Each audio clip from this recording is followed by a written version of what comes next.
Today we're talking about Seleucus, the most underrated of the Diadochi. Now, whilst Cassander and Ptolemy Sota, Ptolemy I, are some of Alexander the Great's most famous former Diadochi, what of the Diadochi created an empire in their own name? And through this video we'll be talking about Seleucus's life, how he fared during the Wars of Succession, and also the Seleucid Empire, which really interesting topic of academia because for some reason historians focus on Cassander and Ptolemy. So let's get into it. Seleucus Nicator was a popular figure during the Hellenistic time. His father, Antiochus, was allegedly a general under Alexander the Great's father, Philip II of Macedon's army. Seleucus's mother was called Laodice, and he actually honoured his parents by naming cities after them, which is quite the honour. His birth year is debated. Some say it's 358 BCE, and some other scholars say it's around 354 BCE. Some scholars even say 356 BCE, which is making him the same age as Alexander the Great, but that's more unlikely. And he's commanding the Indian campaigns, and he's working for the shield bearers, the hypostasi. Let's talk about Seleucus at the great marriage ceremony of Susa.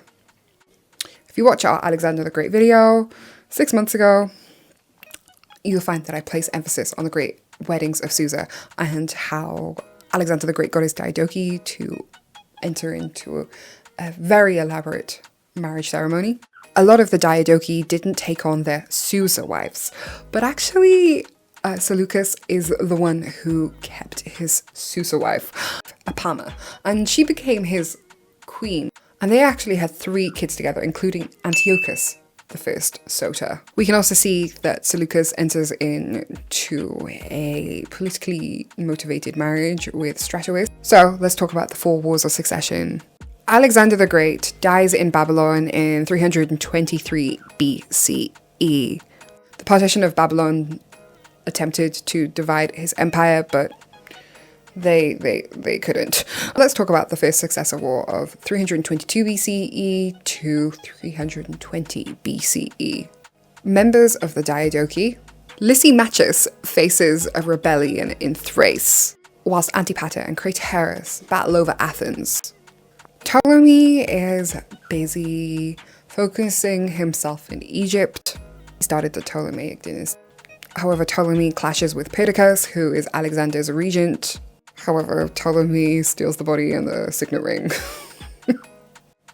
And Ptolemy takes this to Memphis. This is when tensions really escalate. And tension turns into open conflict. Hands have been thrown. Perdiccas retaliates and he tries to invade Egypt, Ptolemy's stronghold. Perdiccas has 3 failed Nile crossings and loses 2,000 men. This is when Seleucus comes in. Seleucus is a member of the companion cavalry, and he actually plays a part in Perdiccas's demise. So Seleucus is already getting on good terms with Ptolemy. And Ptolemy gives Seleucus Babylonia. Seleucus is starting to become a main player. Perdiccas, who has invaded Asia Minor, is starting to alarm the other members of the Diadochi. Antigonus refuses to support Eumenes, who is Perdiccas's commander. And Antigonus now starts to join the other Diadochi. Craterus dies in battle, Perdiccas dies, and Eumenes is left alone.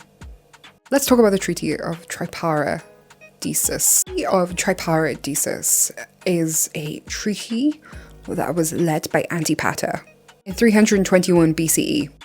And it solidifies the general's control over their treaties.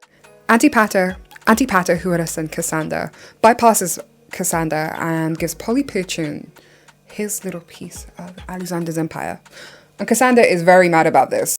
So we see another set of fractions. By 319 BC, we can see that Perdiccas and Craterus and Antipater are dead. So what's left now is that Seleucus is in Babylonia, Ptolemy is in Egypt, Lysimachus is in Thrace, and Antigonus is controlling much of Asia Minor. The only contested areas of Alexander's former empire are Macedonia and Greece. Cassander and Polyperchon are the ones fighting over this. During the second and third wars of succession, there are lots of changes. Cassander manages to oust Polyperchon. Cassander secures his throne by marrying Philip II's daughter. Antigonus defeats Eumenes in 316 BCE and he kills him. And by this point, Seleucus has lost Babylonia to Antigonus, but because of his good friend Ptolemy's help, he reclaimed Babylonia. Seleucus, who is now very protective over his territory in Babylonia, gives it a new name, the Seleucid Empire. Seleucus, fed up with Antigonus, starts the War of Babylon, and Seleucus is supported by Ptolemy. Cassander from afar can feel a threat to his rule and actually has Alexander's mother executed. We will do a video on Olympias. So by this point, Seleucus has earned the Seleucid Empire. Unhappy at his base in Babylonia, Seleucus runs into the Morayan dynasty, which we have briefly spoken about. Seleucus wants more control over Alexander's empire. Seleucus is spying so many of Alexander's former cities, and he's spying the Indus River in India. And Seleucus wants what was formerly the Achaemenid Empire, but Alexander took that over, right? Chandragupta Maurya founded the Morayan Empire in 321 BCE, and instead of Chandragupta and Seleucus coming to blows, they actually file a peace treaty, including the Hindu Kush, modern-day Afghanistan, and the eastern province of Pakistan. And for giving up his territory, he receives 500 war elephants. Now then, Seleucus is called back into the old wars of the Diadochi because the old Macedonian line has died out. So there's a new war. 4 of the last of the Diadochi during this war declared themselves as king. Ptolemy, Lysimachus, Antigonus, and obviously Seleucus himself. All 4 are at war with each other. Now then, let's talk about the Battle of Ipsus. Lysimachus, Seleucus, and Cassander are in one camp. Antigonus and Demetrius are in the other camp. Antigonus, who wants a unified empire and to recreate what Alexander did, dies, and therefore his dream is crushed. Lysimachus and Seleucus have divided Antigonus's empire by this point. Seleucus actually gains Syria and he founds Antioch. But we have the struggle for Macedon, and Cassander passes away. Demetrius is now left to claim the Macedonian throne. However, Lysimachus, aided by Pyrrhus, who we also have another video on if you want to watch that, forces Demetrius out. Demetrius flees to Asia Minor and Seleucus kills him. And what happens to Seleucus? Lysimachus and Pyrrhus soon fall out. You can again watch the Pyrrhus video. Ptolemy Soter makes his second son, Ptolemy II Philadelphus, the heir, rather than Ptolemy Serranus. This makes Serranus get involved. The Battle of Carpedon, Seleucus battles Lysimachus. Ptolemy Serranus, the forgotten spare son of Ptolemy Soter, murders Seleucus. The Seleucid Empire is an empire that not many people talk about, but I think it was quite a fantastic feat. We will be talking about it a lot more on this channel.